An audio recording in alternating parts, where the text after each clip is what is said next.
Hello everyone, मैं एक बार फिर से आप लोग का अपना YouTube channel way to success Hazaribagh में स्वागत करता हूं। आज के क्लास में हम लोग सीखेंगे मॉलिक्यूलर मास कैसे निकाला जाता है, इसके बारे में हम लोग सीखेंगे। इसमें class 9th science NCERT page number 40 में कुछ क्वेश्चन दिया हुआ है, उसको हम लोग सॉल्व करेंगे। और इस क्वेश्चन में हमारा जो दिया हुआ वो है calculate the molecular masses. Calculate the molecular masses of H2, O2, Cl2, CO2, CH4, C2H6, C2H4 है, NH3, CH3OH। ये सारे का मॉलिक्यूलर मास हमको निकालना है।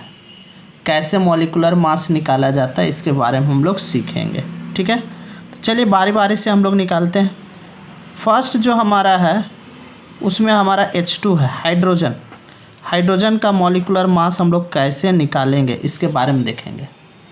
H2 का कैसे निकाला जाता है तो मॉलिक्यूलर मास निकालने से पहले आपको एलिमेंट का एटॉमिक मास पता होना चाहिए। अगर आपको एलिमेंट का एटॉमिक मास पता नहीं है तो मॉलिक्यूलर मास निकालने में प्रॉब्लम हो सकता है, ठीक है। इसलिए कुछ जो इम्पॉर्टेंट एलिमेंट है उसका कम से कम आपको एटॉमिक मास याद कर लेना पड़ेगा, तभी आप मॉलिक्यूलर मास निकाल सकते हैं, ठीक है। कुछ एलिमेंट का यहाँ पे जो ज़रूरत पड़ेगा हम लिखते चलेंगे। आप ध्यान से देखिए, जैसे हाइड्रोजन का अगर हम बात करें तो हाइड्रोजन का एटॉमिक मास जो होता है, एटॉमिक मास हाइड्रोजन का, तो हाइड्रोजन का अगर हम एटॉमिक मास का बात करें तो ये 1 होता है। कितना होता है? 1 होता है, ठीक है। हाइड्रोजन का एटॉमिक मास 1 होता है। उसी तरह से अगर हम आगे बढ़े तो ऑक्सीजन का होता है 16, नाइट्रोजन का होता है 14, ठीक है। जो ज़रूरत है यहाँ पे और भी है। अगर आप सोडियम का बात करते हैं तो सोडियम का 23 होता है, मैग्नीशियम का 24 होता है मैग्नीशियम का। फिर अगर हम फास्फोरस का देखें, फास्फोरस का तो 31 होता है।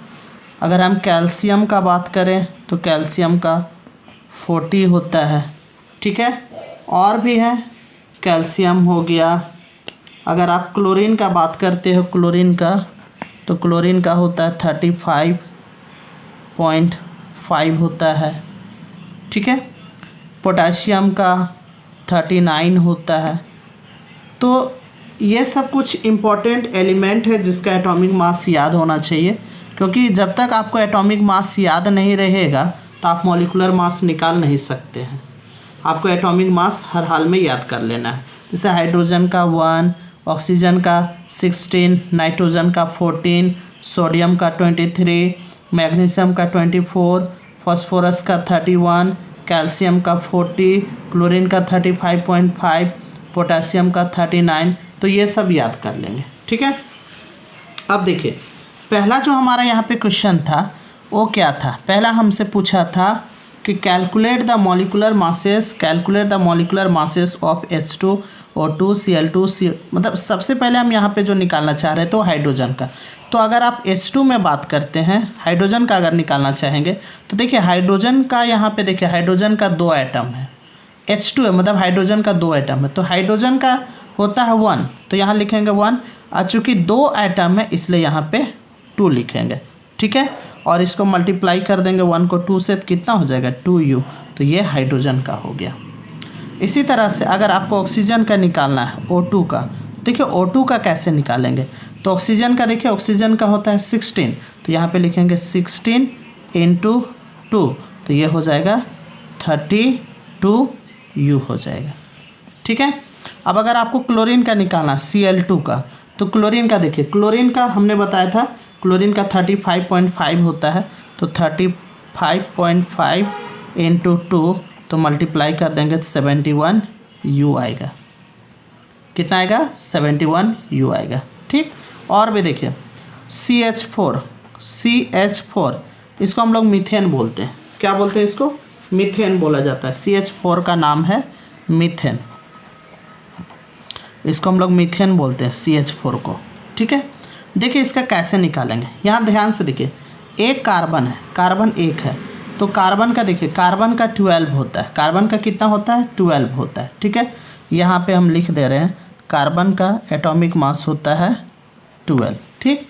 तो यहाँ पे हमने लिख दिया कार्बन का 12 हो गया, प्लस हाइड्रोजन देखिए 4 हाइड्रोजन है, तो एक हाइड्रोजन का 1 होता है, तो 1 × 4 हो जाएगा, ठीक। इसको सॉल्व करेंगे तो ये आपका आ जाएगा 12 + 4, तो ये हमारा 16U आ जाएगा, ठीक है। चलिए वीडियो को पॉज कीजिए और लिख लीजिए। अब हम लोग आगे बढ़ते हैं। इसके बाद हम देखते हैं, इसके बाद जो हमारा है वो है C2H6। C2H6 इसको इथेन बोला जाता है। क्या नाम है इसका? इथेन। C2H6 का नाम है इथेन, ठीक। अब देखिए इथेन को लिखा कैसे जाता है, इथेन को कैसे लिखना है, इसका मॉलिक्यूलर मास कैसे निकालना है। तो आप ध्यान से देखेंगे तो यहाँ पे देखिए कार्बन 2 है, ठीक है। तो कार्बन का भी बताएं, कार्बन का 12 होता है, तो लिखेंगे 12 × 2 कार्बन है इसलिए यहाँ पे 2 लिखेंगे, प्लस हाइड्रोजन 6 है, तो एक हाइड्रोजन का 1 होता है, तो यहाँ पे 6 है तो 6 हो जाएगा, × 6 कर देंगे तो 12 × 2 = 24 + 6, तो ये आपका कितना आ जाएगा, ये 30U हो जाएगा, ठीक है। इसी तरह से और भी है हम लोग के पास, देखिए यहाँ पे CH3OH है, CH3OH इसको हम लोग मिथेनॉल बोलते हैं। देखिए CH3OH का कैसे निकाला जाता है, इसके लिए आपको क्या करना है, देखिए यहाँ पे एक कार्बन है, तो देखिए कार्बन का 12 होता है, अभी बताए थे थोड़ा देर पहले, तो कार्बन का 12 लिखेंगे, प्लस हाइड्रोजन कितना 3 यहाँ 1 यहाँ 4 है, तो हाइड्रोजन का 1 होता है, तो 1 × 4 हाइड्रोजन है तो 4 हो गया, प्लस ऑक्सीजन का होता है 16, तो ये आपका हो जाएगा 12 प्लस इधर से 4 हो जाएगा प्लस 16, ठीक है। और 12 और 4 16 हो गया, और 16 + 16 ये हमारा 32 आ जाएगा। कितना आएगा? 32U आ जाएगा, ठीक है। फिर से एक बार देख लीजिए, CH3OH को बोला जाता है मिथेनॉल। क्या बोलते हैं इसको? मिथेनॉल बोलते हैं, ये मिथेनॉल है। तो क्या होगा, कार्बन का देखिए, कार्बन का 12 हो गया, प्लस हाइड्रोजन देखिए, हाइड्रोजन का 1 होता है, और यहाँ पे कितना हाइड्रोजन है 3 और 1 4, तो देखिए 4 हो गया, प्लस ऑक्सीजन है तो ऑक्सीजन का 16 हो गया, तो ये 12 हो गया, और 1 को 4 से इंटू करेंगे तो 4 हो जाएगा, प्लस 16, तो 12 × 4 = 16 और 16 32 हो गया, ठीक है। तो ये इसको भी आप वीडियो को पॉज करके लिख सकते हैं, ठीक है। इसके बाद यहाँ पे कुछ और भी बच गया है, जैसे C2H4 है, NH3 है, ये सब को हमने बताया नहीं है, कार्बन डाइऑक्साइड है इसका भी नहीं बताया, ठीक है। तो आपको क्या करना है, ये सारे का मॉलिक्यूलर मास खुद से लिखना है, और आप हमें कमेंट करके बताएंगे कि इसका मॉलिक्यूलर मास ये होगा, ठीक है। बहुत जल्दी हम लोग नेक्स्ट वीडियो में मिलेंगे, तब तक के लिए जय हिंद, जय भारत, जय झारखंड।